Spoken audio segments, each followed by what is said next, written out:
Hermanos, por segunda vez, este capítulo 5 de la Confesión de Fe acerca de la providencia de Dios. Nuestra Confesión de Fe de Londres de 1689, capítulo 5, la providencia divina. Vimos en la primera parte un resumen y una vista general acerca de la doctrina de la providencia. Habíamos comentado que en el decreto vimos ese plan de Dios sobre planos, sobre algo que todavía no se veía, sino simplemente Dios habiendo decretado en la eternidad aquello que Él iba a ejecutar, pero en su decreto aún no había sido ejecutado. En la creación vemos el plan de Dios llevado a cabo, ya en marcha ese plan. Y en la providencia vemos el gobierno de Dios sobre todas las cosas que Dios creó. Dios decretó, Dios creó, y ahora en la providencia vemos a Dios dirigiendo, gobernando y guiando y proveyendo. Cuando nosotros llegamos a la doctrina de la providencia, resulta que nosotros no encontraremos esta palabra en la Biblia, como hemos comentado. No hay un equivalente, tanto en el Antiguo Testamento como en el Nuevo Testamento, que nos diga directamente acerca de esta palabra, sino que tenemos raíces que nos pueden dar como un enfoque o un sentido acerca de lo que significa esta palabra, de dónde salió, de dónde hemos sacado nosotros al estudiar la palabra de Dios esta doctrina, como lo es la providencia de Dios. La sacamos de principios que encontramos en su palabra. El enfoque de esta doctrina... Vamos a ponernos el micrófono. Gracias. El enfoque de esta doctrina es la relación que mantiene Dios con el mundo, con su creación. Ese es el enfoque principal de esta doctrina. Es la relación que Dios mantiene con todo el universo después que Dios lo haya creado, de acuerdo al plan que previamente Él se había fijado en la eternidad. La doctrina de la providencia de Dios trata entonces de abordar la supervisión, el gobierno, la dirección y el cuidado de todo lo que Dios ha creado. Eso es lo que abarca fundamentalmente lo que es la doctrina de la providencia de Dios. La supervisión, el gobierno, la dirección y el cuidado de todas las cosas. Es decir, el énfasis es en contraste con el decreto y en contraste con la creación, es lo que Dios está haciendo y hace ahora mismo en la historia. Ahora. La providencia de Dios es Dios llevando a cabo lo que es el decreto en su voluntad soberana. Yo creo que esa es una definición clara, ¿verdad?, acerca de lo que es el decreto, esta doctrina del decreto de Dios. Habíamos considerado algunos puntos también en este primer párrafo, como por ejemplo, ¿quién es el autor de la providencia? El autor de la providencia es Dios mismo. La base de esta providencia es su infinito poder y su infinita sabiduría. Así Dios ha hecho todas las cosas y mantiene todas las cosas. La esencia de la providencia, aquí ya se especifica qué es lo que Dios hace y está haciendo cada momento en la creación, que es lo que hemos comentado, el sostenimiento, la dirección y lo que Él dispone y cómo Él gobierna todas las cosas. En cuarto lugar, el objeto de la providencia, es decir, lo que ésta abarca. ¿Qué abarca la providencia de Dios? Abarca absolutamente todas las cosas, desde las grandes hasta las más pequeñas, desde las circunstancias más grandes hasta las más pequeñas, desde una nación más pequeña hasta la más grande, desde el hombre más pequeño hasta la más grande, desde las cosas más importantes a las cosas menos importantes. Dios mantiene todas las cosas bajo su provisión. Ese es el objeto de la provisión de Dios. La naturaleza de la providencia es su gobierno. Y todo lo que Dios hace por medio de su providencia es santo y es sabio. Lo hace en esa base, en su santidad y en base a su sabiduría. ¿Y cuál es el propósito de la providencia? Que todas estas cosas puedan cumplir con el propósito por el cual Dios las creó. En séptimo lugar, las causas determinantes de la providencia es según su presciencia y es según su voluntad soberana. ¿Cómo sucede todo? Es conforme a su voluntad y es conforme a su determinado consejo, de su determinada, lo que Él conoce de antemano. Por eso es providencia. Dios lo sabe antes y Él pone en acción en el presente. Y en último lugar, en octavo, la meta final de la providencia. ¿Cuál es la meta final de la providencia? Lo hemos visto en Efesios capítulo 3, versículo 10, Romanos 9, 17, Salmo 145, etc. Todo esto, ¿cuál es el fin de la providencia? Llegue a su fin, no será sino para que cuanto ha sido y ocurrido, todo pueda redundar en la alabanza de la gloria de su sabiduría, de su poder, de su justicia, de su bondad y de su misericordia. Ese es el fin de la providencia de Dios, que todo esto redunde a ser manifestado todos los atributos de Dios y sean alabados y reconocidos en toda su creación. Ahora vamos a considerar el párrafo 2 y el párrafo número 3. No quisiera yo correr con esto porque son 7 puntos y verlos de manera apresurada quizás pueda ser, podemos perder demasiadas cosas. Quizás en un tercer estudio podamos ver el resto de los párrafos. Vamos a ver el párrafo 2 y el párrafo 3. Estos 2 párrafos nos hablan de 5 características acerca de la providencia de Dios, donde encontramos algunas de las aplicaciones particulares en distintos temas que tienen que ver con la historia de los hombres y de nuestra vida en particular. Vamos a leer estos 2 capítulos y podamos sacar de allí algunos puntos y poder destacarlos en este tiempo. Capítulo 2 y el capítulo 3 dice lo siguiente de nuestra confesión de fe.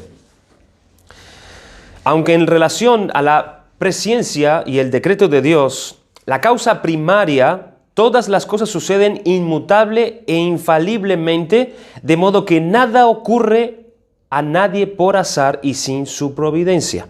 Sin embargo, por la misma providencia, las ordena de manera que ocurran según la naturaleza de las causas secundarias, ya sea necesaria, libre o contingentemente. El párrafo 3 dice: Dios en su providencia ordinaria hace uso de medios, sin embargo, Él es libre de obrar sin ellos, por encima de ellos y contra ellos, según a Él le plazca.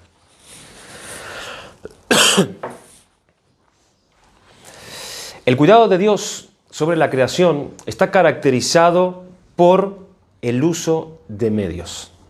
Repito, el cuidado de Dios, la providencia de Dios sobre su creación está caracterizado por el uso de medios.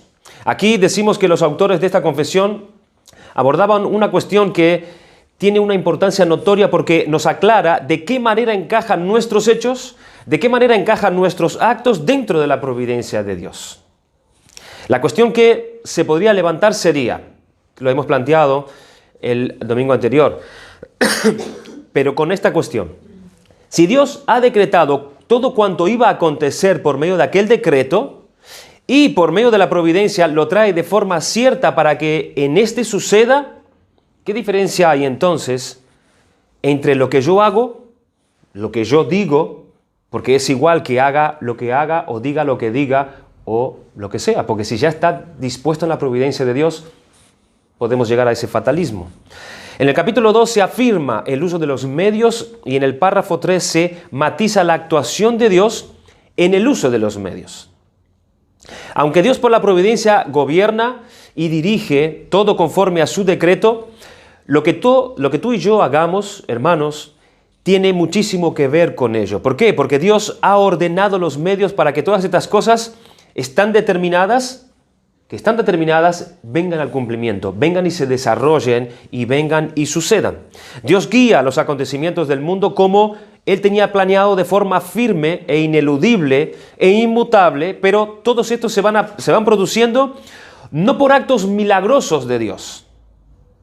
Dios no está interviniendo milagrosamente todo el tiempo, lo ha hecho, pero esa no es su forma corriente de obrar, sino por unos medios naturales en el que Él ha ordenado para llevar a cabo su providencia. Los medios que Dios dispuso. Miren lo que dice en Hechos capítulo 27, versículo del 24 al 31. Aquí está Pablo tratando de llegar a Roma y él se embarca en una embarcación y está dirigiéndose a Roma. Y dice el versículo 24 al 31 los siguientes de Hechos 27. Pero ahora os exhorto a tener buen ánimo. A ellos se le vino una gran tempestad donde la vida de cada uno de ellos, tanto de él como de los soldados, como de los presos que estaban allí, corría peligro y el barco estaba a punto de naufragar. Y aquí está Pablo animando a estos hombres a que tengan ánimo, pues no habrá ninguna pérdida de vida entre vosotros, sino solamente la nave. Porque esta noche ha estado conmigo el ángel de Dios, de quien soy y a quien sirvo, diciendo: Pablo, no temas, es necesario que comparezcas ante César, y aquí Dios te ha concedido todos los que navegan contigo. Por tanto, oh varones, tened buen ánimo, porque yo confío en Dios que será así como me lo ha dicho. Con todo, es necesario que demos en alguna isla. Versículo 27, venida la 14ª noche, y siendo llevados a través del mar Adriático, y a la medianoche los marineros sospecharon que estaban cerca de tierra. Y echaron las sondas, hallaron 20 brazas, y pasando un poco más adelante volvieron a echar la sonda, hallaron 15 brazas. Y temiendo dar en escollos, echaron 4 anclas por la popa, y ansiaban que se hiciese de día. Entonces los marineros procuraron huir de la nave, y echando el esquife al mar, el esquife es el bote salvavidas, para poder huir, aparentaban como que querían largar las anclas de proa. Pero Pablo dijo al centurión, al darse cuenta de esto, y a los soldados: si estos no permanecen en la nave, vosotros no podéis salvaros. La salvación estaba asegurada. Cristo le apareció a Pablo y se lo manifestó. Dios los preservaría a cada uno de la vida de estos hombres, pero no por una intervención milagrosa de Dios, sino por el medio habitual. ¿Cuál es ese medio habitual? Era el medio del que Pablo estaba preocupado: el trabajo de marineros experimentados en el barco en medio de una situación como esa. William Hendricks dice lo siguiente acerca de esto: de acuerdo con el mensaje que Pablo recibió del ángel, las vidas de todas las personas a bordo han sido dadas a Pablo, y está a cargo, y por lo tanto de inmediato se dirige al oficial y a sus soldados. Les dice que si se deja que los marineros abandonen la nave, ellos mismos no se podrán salvar. Aunque les había dado un mensaje de Dios que promete que ninguna vida se perdería, escuchen, ante la traición advierte ahora a los soldados que ya no puede garantizarles entonces la seguridad. Dios iba a salvar sus vidas, pero por medio del obrar de estos marineros. Si estos marineros se escapaban, Pablo se les advirtió: ninguno nos salvaremos. Porque aquí hay un medio en el cual nos salvaremos, que es por la habilidad de estos marineros. Era por medio del trabajo de los experimentados marineros que Dios iba en su providencia a salvar la vida de todos esos hombres. Miren qué interesante en Filipenses capítulo 1, versículo 19. Dice Pablo, estando encarcelado, allí hay un conflicto fuera de la cárcel. Es que hay algunos que están predicando por contienda, están predicando por envidia, por celos, pero otros lo están haciendo por amor y están haciéndolo diligentemente. Y Pablo se entera de esto desde la cárcel. Están anunciando a Cristo, algunos por pretextos, otros por amor. Y él dice en el versículo 1 de Filipenses, versículo 19 de Filipenses 1, porque sé que por vuestra oración y la suministración del Espíritu de Jesucristo, esto resultará en mi liberación. Acá vemos el medio ordenado de contestando las oraciones. Las oraciones son un medio que Dios ha dado y Dios usa para poder manifestar su providencia. ¿A qué se refiere Pablo con esto? Cuando él dice, esto resultará en mi liberación. Las oraciones y la suministración del Espíritu resultará, esto dice él, resultará en mi liberación. Cuando él dice esto, él está hablando del anuncio de Cristo. Al anunciar a Jesucristo, dice él, esto redundará en mi liberación. Pero la palabra de liberación ahí no está hablando acerca de su liberación de la cárcel, porque Pablo no fue libertado. Ahí esa palabra quiere decir salvación, resultará en mi salvación. Y cuando él dice mi salvación, ¿a qué se refiere él? ¿A qué se refiere Pablo cuando dice que si Cristo es anunciado, esto redunda en mi salvación? Este encarcelamiento, con toda su secuencia de calamidades, desembocará en el más preciado galardón de Pablo, a saber cuál es. Y es su mayor bien. Es lo que se refiere aquí, esta salvación, esta liberación. ¿Cuál es? que Cristo sea glorificado más que nunca en la propia persona del apóstol. Más adelante él viene hablando de muerte, viene hablando que es mejor estar con Cristo, pero si yo tengo que estar aquí es mejor por los hermanos, pero si yo parto es mucho mejor. Él está hablando de muerte. Puede ser que él aquí está hablando de su salvación en la glorificación de su propia muerte. Pero dice que él busca eso por el medio de la oración de los hermanos de Filipo. Y miren otra cosa. Pero este glorioso resultado de que Cristo sea glorificado por la vida de Pablo, por su muerte, en su salvación, depende de dos factores. El uno es humano y el otro es divino. Uno es vuestras oraciones y la otra es la ayuda provista por el Espíritu de Cristo. La oración y la suministración del Espíritu de Cristo. La palabra suministración significa provisión o providencia. Aquí tenemos otra raíz de esta palabra. Vemos entonces la oración como medio para la suministración o la providencia de Dios, o sea, del Espíritu, que es Dios, proveyendo para Pablo por medio de la oración de los hermanos de Filipo. El apóstol tiene en alta estima entonces la intersección por medio de la oración para recibir la providencia de Dios. En Génesis capítulo 2, versículo 18, dice así: y dijo Jehová Dios, no es bueno que el hombre esté solo, le haré ayuda idónea para él. Versículo 21, entonces Jehová Dios hizo caer sueño profundo sobre Adán, y mientras éste dormía, tomó una de sus costillas y cerró la carne en su lugar, y de las costillas que Jehová Dios tomó del hombre, hizo una mujer y la trajo al hombre. No es bueno que el hombre esté solo, dijo el Señor. Dios daría ayuda a la soledad del hombre, pero por medio de una causa secundaria. ¿Cuál es esa causa? Eva. El Salmo 104, otro ejemplo, vemos aquí, versículo 27, dice: todos ellos esperan en ti para que les des su comida a su tiempo, les das, recogen, abres tu mano, se sacian de bien. Dios da de comer a los seres vivientes, pero no con sus propias manos, como si nosotros le diéramos de comer a un animal en el zoológico. No es de esa manera, sino como nosotros leemos en todo el resto de este Salmo 104, por medio de causas secundarias y por medio de causas que han sido ordenadas por Él. Por ejemplo, la lluvia, las fuentes de los arroyos, la cosecha, la labranza, o Dios provee el sustento del hombre por medio del mismo trabajo. A eso se está refiriendo aquí. O a los animales le dio el medio, la capacidad de cazar como un medio para su providencia. Dios usa medios para sostener a su creación también.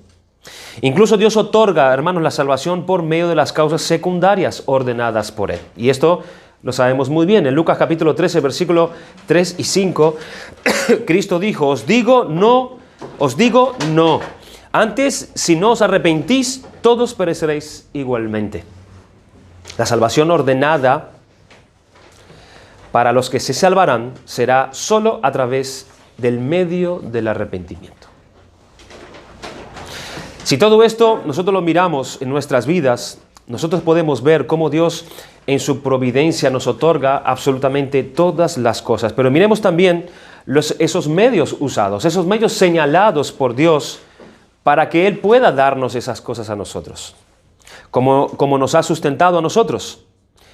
Mirando todos nuestros asuntos laborales, ¿verdad?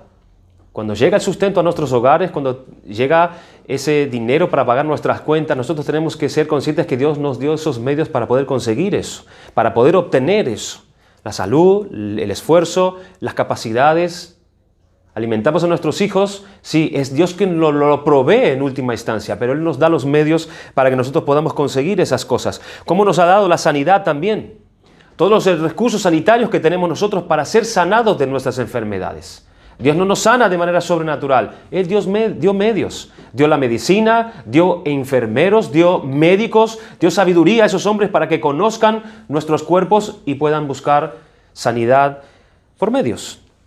Como nos ha enriquecido espiritualmente también. Miren por medio de qué Dios nos da, hermanos, el enriquecimiento espiritual. Por medio de hermanos. Por medio de hermanos, la comunión de los santos, por medio de libros, que leemos y conocemos más a Dios, por medio de sabiduría que dio Dios a ciertos hombres para que escriban ciertos libros y por medio de esos libros seamos nosotros edificados. Por las predicaciones somos enriquecidos espiritualmente, por la compañía de los santos, o los mismos medios llamados medios de gracia. Ahí están. ¿Cuáles son los medios de gracia? La oración.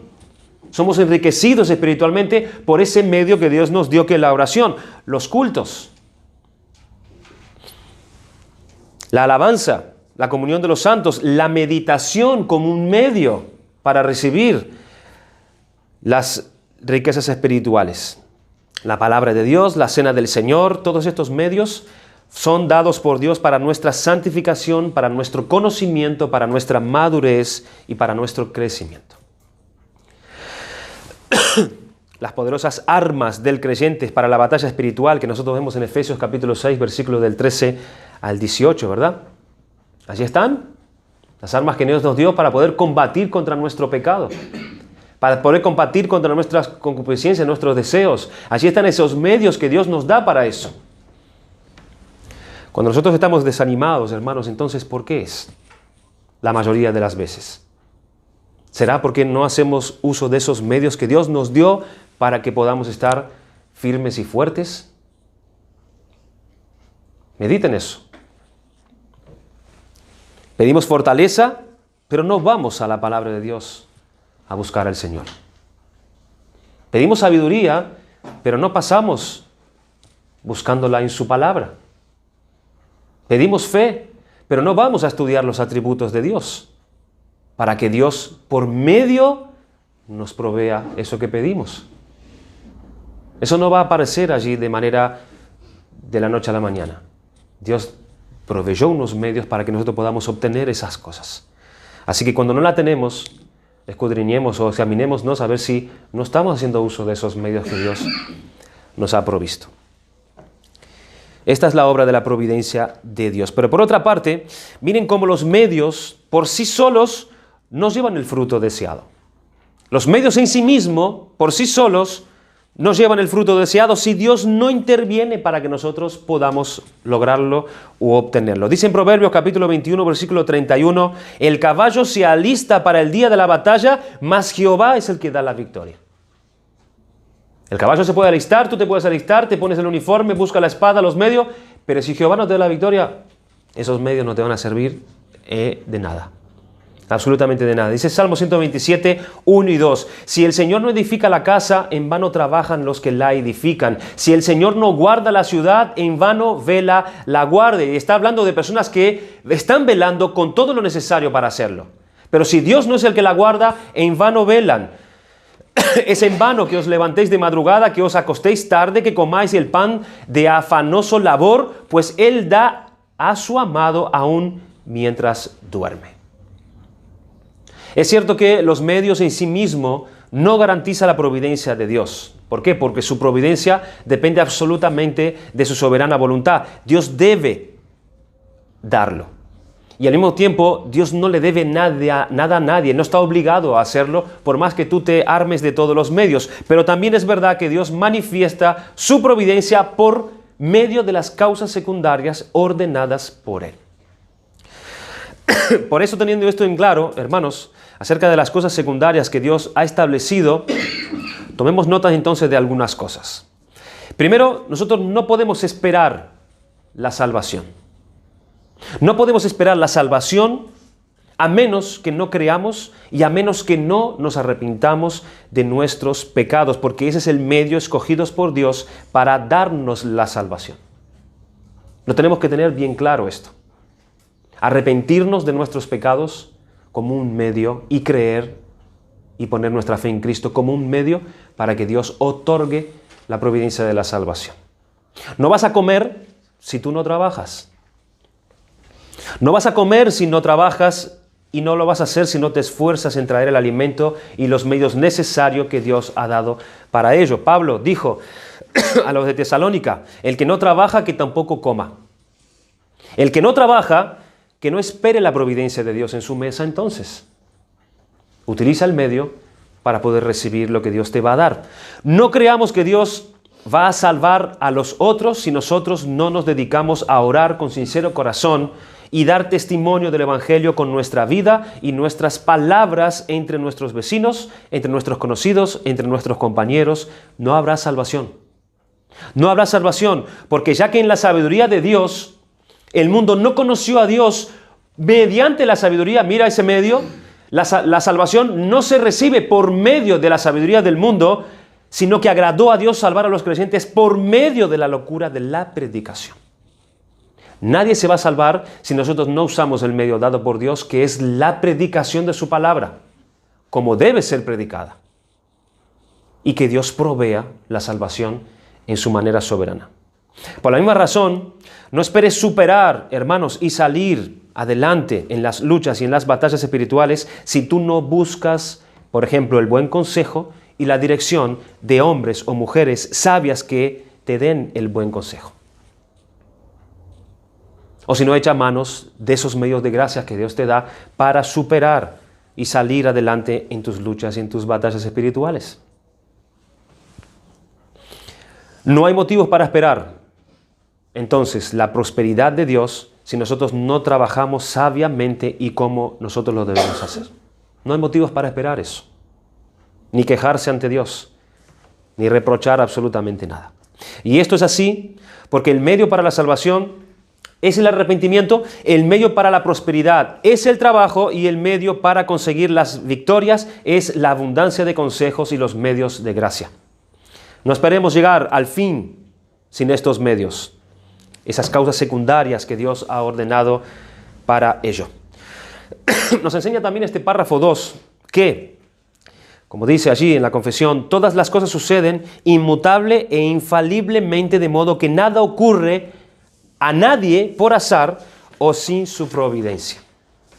En Hechos capítulo 2, versículo 23, por boca de Pedro, leemos acerca de Cristo como ese sacrificio entregado por la providencia de Dios. Él dijo lo siguiente: varones israelitas, oíd estas palabras. Jesús Nazareno, varón aprobado por Dios entre vosotros, con las maravillas, prodigios y señales que Dios hizo entre vosotros por medio de él, como vosotros mismos sabéis, a este, entregado por el determinado consejo y anticipado conocimiento de Dios, prendisteis y matasteis por manos de inicuos, crucificándole. Pedro dice que la muerte de Jesús, la muerte de Cristo, ocurrió de acuerdo con el determinado consejo y anticipado conocimiento de Dios. La expresión determinado consejo sugiere un plan que ha sido determinado y que es claramente definido por el Señor. Se refiere a su decreto. Ese es el determinado consejo, su decreto. El autor de este determinado consejo o decreto es Dios mismo. ¿Y qué es lo que está haciendo Pedro aquí? Pedro disipa cualquier duda respecto a si Dios pudo haber actuado precipitadamente o de manera casual o de manera al azar al formular su propósito de entregar a Jesús al pueblo judío, al entregarlo, como dice el versículo. Pero no fue al azar, sino que era parte de su providencia. Entregar a su propio hijo en manos de inicuos para que lo crucifiquen fue parte de la providencia de Dios. Él era el Cordero de Dios, inmolado desde antes de la fundación del mundo, entregado providencialmente por Dios en su pleno conocimiento como un sacrificio para el perdón de los pecados de su pueblo. Así que no, hermanos, ahí no hubo nada de azar, o por casualidad, o por pura suerte. Allí estaba Dios actuando en su providencia, entregando a su propio Hijo por amor al mundo. En Proverbios capítulo 16, versículo 33 dice: la suerte se echa en el regazo, mas del Señor viene toda su decisión. Del Señor viene la decisión. Cuando en Hechos capítulo 1, versículo 26, dice que los apóstoles echaron suerte para ver quién ocuparía el lugar de Judas Iscariote, ¿se acuerdan? Ellos señalaron a dos de los que estaban allí. A José, llamado Barsabás, que tenía por sobrenombre Justo, y a Matías, y dice que les echaron suerte, y la suerte cayó sobre Matías, y fue contado con los 11 apóstoles. La pregunta es, ¿por providencia de quién la suerte cayó sobre Matías? Por providencia de Dios. ¿Cómo lo sabemos? por el mismo versículo 24, que dice que ellos orando dijeron: tú, Señor, que conoces los corazones de todos, muestra cuál de estos dos has escogido para que tome la parte de este ministerio de apostolado. Dios lo había determinado en su providencia. No fue por suerte. No fue por suerte. Quizás alguno por ahí, si estuviese viendo eso, la suerte cayó sobre Matías. ¿Qué suerte tiene Matías? Pero no fue así. Los hombres atribuyen a la suerte los acontecimientos que a su entender son puramente casuales y que no entran dentro del alcance del conocimiento, del poder de los hombres. Pero quien lo determina absolutamente todo es el Señor, que es el que obra todas las cosas, grandes y pequeñas, conforme al consejo de su voluntad. El Señor lo determina. Tenemos un ejemplo significativo en esta verdad. En el reparto de la tierra prometida entre las tribus de Israel, que se hizo echando suerte en el regazo de los hombres. En Josué capítulo 14, el libro que estamos leyendo en el culto, 14 versículo 2 dice: y esto pues es lo que los hombres de Israel tomaron por heredad en la tierra de Canaán, lo cual les repartieron el sacerdote Eleazar, Josué, hijo de Nun, y los cabezas de los padres de las tribus de los hijos de Israel. Por suerte se les dio su heredad. Echaron suertes. Y se le dio su heredad, como Jehová había mandado a Moisés que se diera a las 9 tribus y a la media tribu. Pero al mismo momento, estas suertes estuvieron controladas por la providencia. Y lo tuvieron de tal manera que las predicciones de Jacob, allí en Génesis capítulo 49, cuando él está repartiendo, cuando él está diciendo lo que le iba a tocar a cada uno, cuando él bendijo a sus hijos, se cumplieron con exactitud lo que luego recibieron cada uno de ellos. O sea que no fue por suerte, no echaron suerte, Dios lo había anunciado.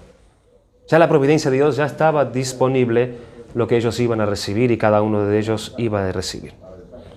Repito, Proverbios 16:33, la suerte se echa en el regazo, mas del Señor viene toda su decisión. En su comentario acerca de este versículo de Proverbios, George Lawson, él comenta lo siguiente, escuchen qué interesante. Este proverbio nos enseña que todo lo que se nos presenta por puro accidente está dentro del control de la providencia, que gobierna y están enteramente todas las cosas. Por insignificantes que sean, que ni un pajarillo ni un cabello de nuestra cabeza cae en tierra sin permiso de nuestro Padre.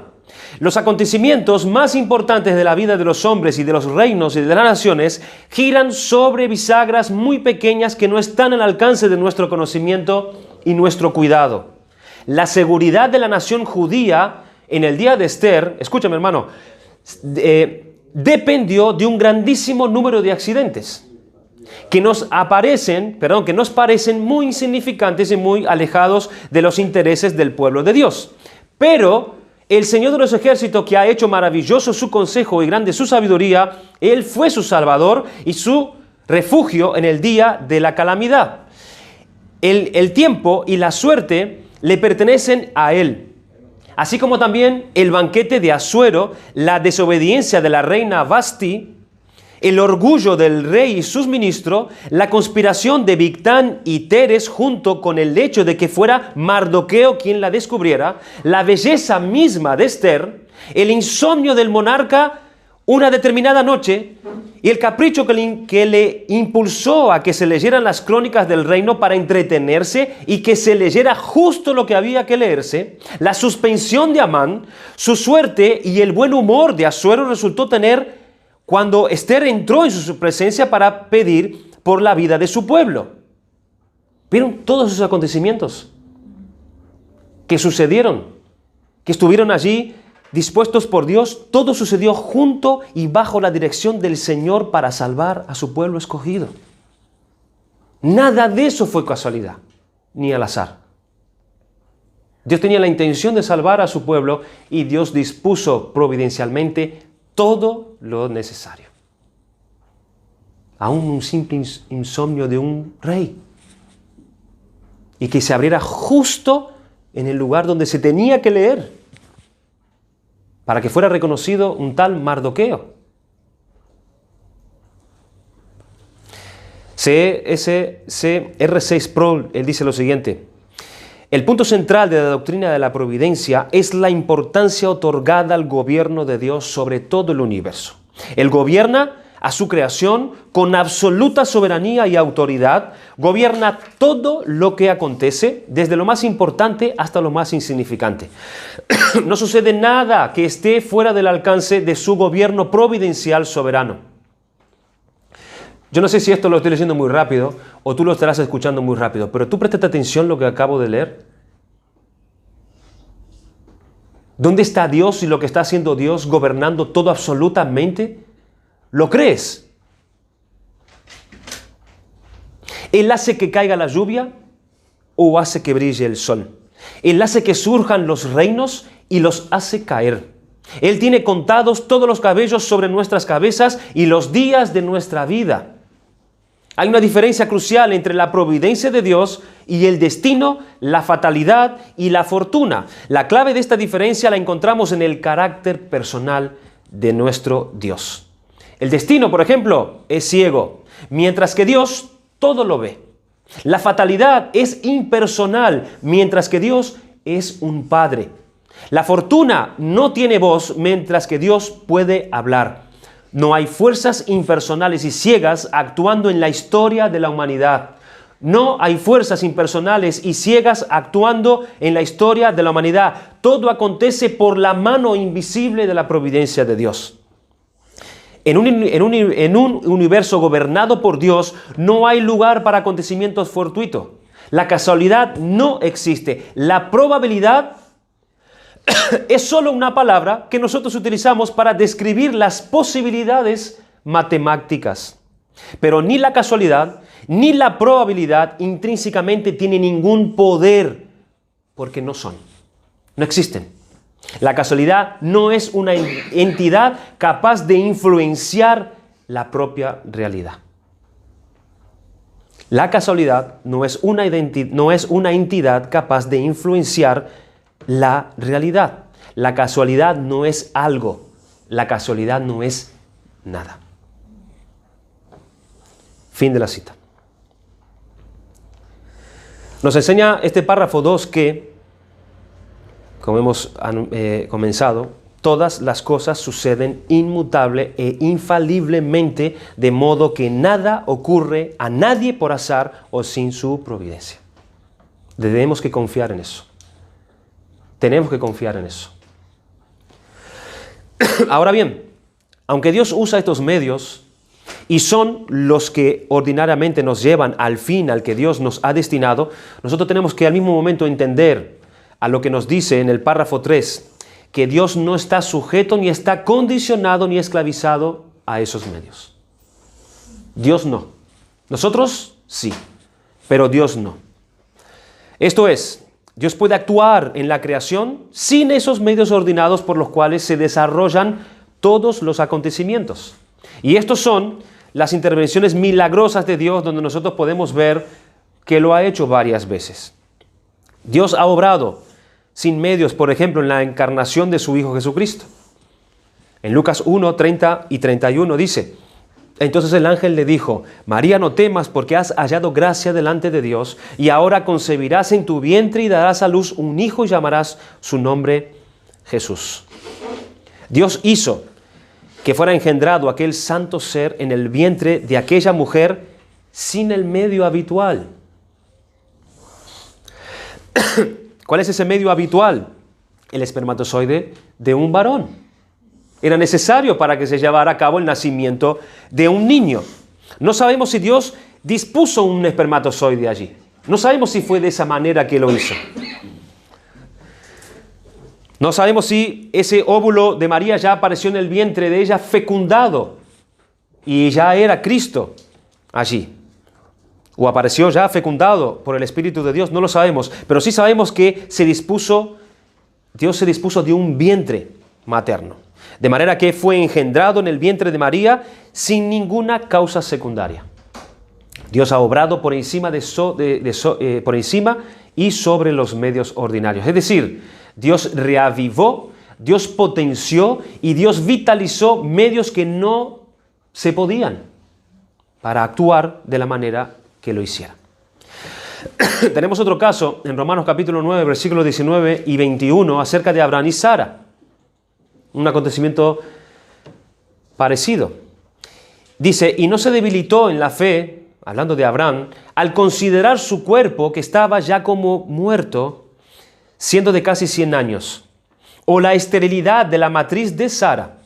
Tampoco dudó por incredulidad de la promesa de Dios, sino que se fortaleció en fe, dando gloria a Dios, plenamente convencido de que era también poderoso para hacer todo lo que había prometido, por lo cual también su fe le fue contada por justicia. La matriz de Sara estaba, pero no podía fecundar. No podía fecundar, pero la intervención de Dios hizo que ese medio se revitalizara por esa ocasión, para que se cumpliera la promesa de Dios. Y Dios no usó de medios secundarios. Dios actuó soberanamente. Dios ha obrado en contra de esos medios establecidos y revitalizó el vientre de esa mujer ya anciana. Otro ejemplo, Dios ha decretado que donde haya fuego se tiene que consumir el elemento que arde, ¿verdad? No vemos nosotros que algo queme y no queme. En Éxodo capítulo 3, versículo 2 encontramos que la zarza donde se apareció Dios a Moisés no se consumía. Y eso fue lo que le llamó poderosamente la atención a Moisés. Que había una zarza en llamas y no se consumía. Antes de escuchar la voz de Dios audiblemente después de lo que él había visto, por supuesto. El mismo asombro fue de Nabucodonosor y los que estaban con él cuando ellos vieron que tampoco los amigos de Daniel en el horno de fuego fueron quemados de manera natural. Daniel capítulo 3 versículo 27 dice, y se juntaron los sátrapas, los gobernadores, los capitanes y los consejeros del rey para mirar a estos varones como el fuego no había tenido poder alguno sobre sus cuerpos, ni aun el cabello de sus cabezas se había quemado, sus ropas estaban intactas y ni siquiera olor de fuego tenían ellos. Dios pasando por encima de los medios ordinarios. En Marcos capítulo 6, versículo 49, y viéndolo, ahí está ese momento donde ellos están allí en esa tempestad, con gran temor, y de repente ven al Señor viniendo caminando sobre las aguas, y viéndoles remar con gran fatiga, porque el viento les era contrario, cerca de la cuarta vigilia de la noche vino a ellos andando sobre el mar y quería adelantárseles. Viéndole ellos andar sobre el mar, pensaron que era un fantasma y gritaron, porque todos le veían y se turbaron, pero enseguida habló con ellos y les dijo, tened ánimo, yo soy, no temáis. Vemos que Jesús aquí está actuando en contra de los medios establecidos por las leyes físicas, hermanos. Dios puede actuar de cualquiera que fuera la manera. Él no está sujeto, como nosotros, a los medios ordinarios para obtener lo que Él quiere. Pero al mismo tiempo, Él mismo nos ha ordenado de forma ordinaria la ejecución de sus planes en la providencia y Él no está sujeto a esos medios. Repito, pero sí nosotros sí. El estudio de la consideración de estas cosas nos evita, para ir terminando, de algunos errores que lo vamos a tomar como aplicaciones prácticas. Primeramente nos libra de una ansiedad y preocupación que cae en afán. Nos libra de que vivamos preocupados. Por eso, creer esto, hermanos, ¿de cuántos males podemos ser librados nosotros? De una ansiedad, de una preocupación, de un afán. ¿Por qué? Porque el Dios que nos ha prometido, Él ha determinado las bendiciones para los suyos. Y Él también ha determinado los medios necesarios para que estos lleguen a nosotros, sí o sí. Y eso tiene que ser un motivo de descanso en el Señor. En segundo lugar, de un falso fatalismo que nos paralice. Porque lo que Dios nos ha prometido y en su providencia, Él nos lo otorgará.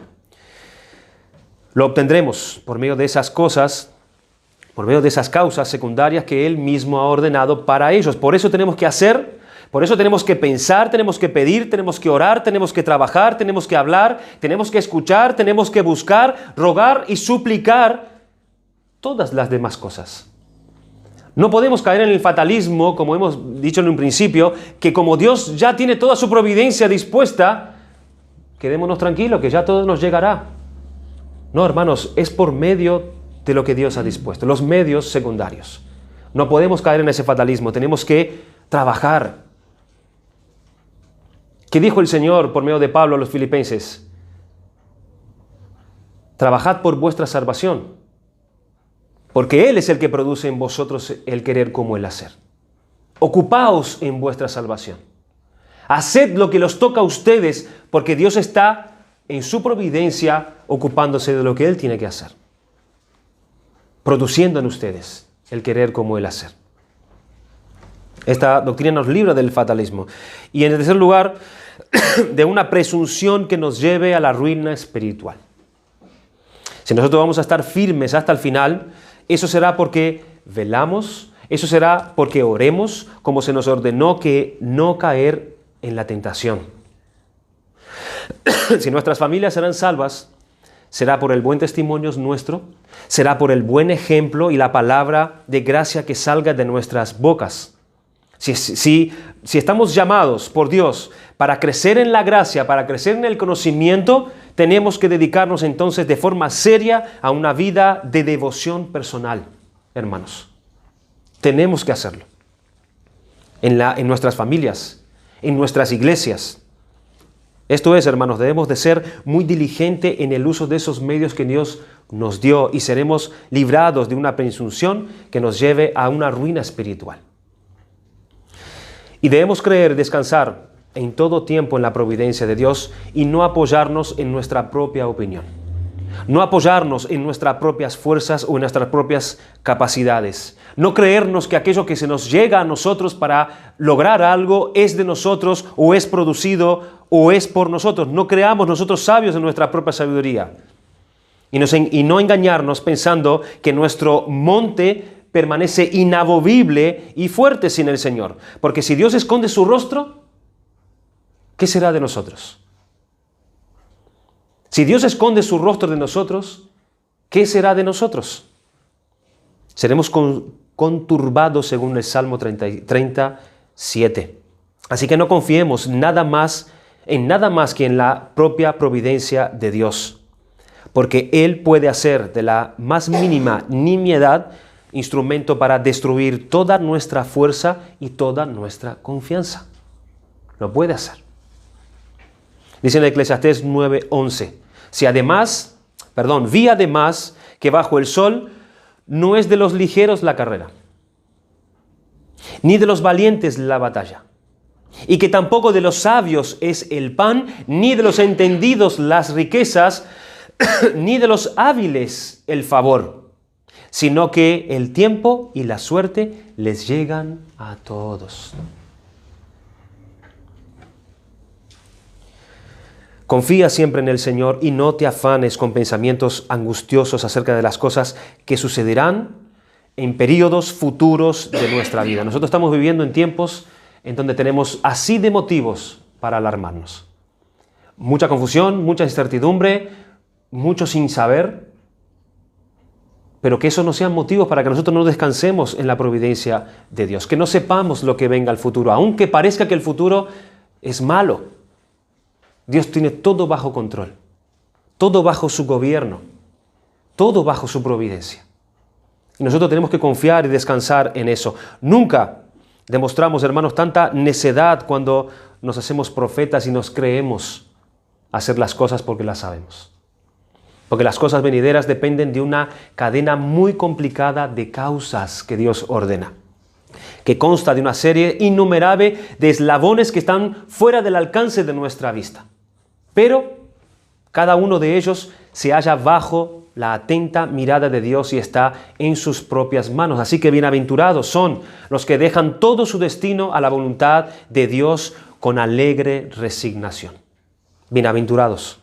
Nada les acontecerá más que lo que sea conforme a la voluntad de aquel que siente que que siente por ellos, perdón, un amor mayor que el que esos que pueden tener ellos de sí mismos.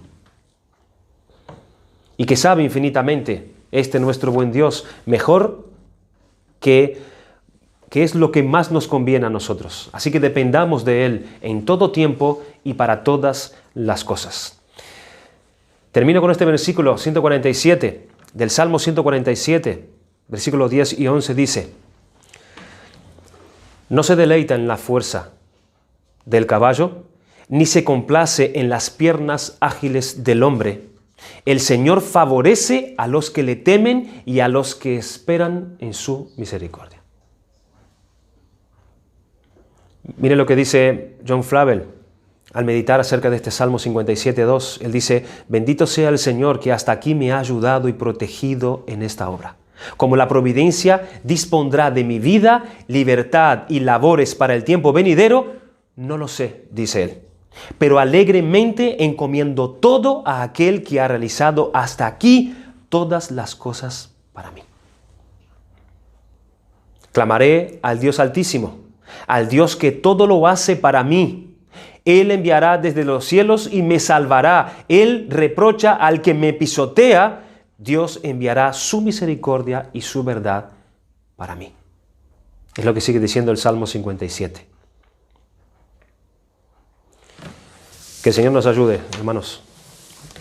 Que nosotros no solamente podamos entender estas grandes verdades acerca de este atributo de Dios, sino que podamos abrazarla de todo nuestro corazón, para que podamos ser fortalecidos y librados de tantos pecados que nos persiguen por nuestra falta de fe en los atributos del Señor. Vamos a dar gracias por su palabra.